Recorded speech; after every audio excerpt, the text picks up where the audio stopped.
Here is an important witch tip that everyone needs to be aware of when you are working with any type of dollar store candles, these cheap ones that are from the dollar store. But I find, and this is a mistake that I made because sometimes I forget to check, even myself. So you see how this wick is going all to one side. Some people would read this and be like, oh, that means this, and that, because all these lines and then this little black mark. No. Let me show you something you always have to watch out for. When you are buying like the dollar store candles, look at the placement of the wick. Look at the placement of the wick. Because this wick is leaning so much towards this side, that's where it is. You see, the wick is literally just, it's right here, and it's going all that. The wick, it doesn't even touch over here. A lot of people would misread this candle thinking it's some grand spiritual meaning. It's not.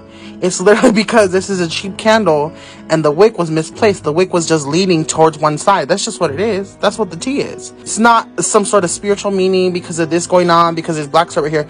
No, that's just because the wick, it's all right here on this side. There's no wick over here. All this, no wick. There's not a single bit of wick.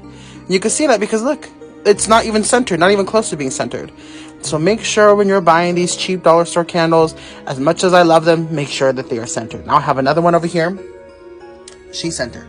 This one, however, not centered whatsoever. So I just took it off. I didn't want this to crack because the reality is when you have them like this and they're not centered enough, if they are leaning to the side like this, like it's really extreme leaning to the side like this one, the glass is going to crack. Usually, like 9 out of 10 times it's going to crack. It's going to overheat. Something's going to happen.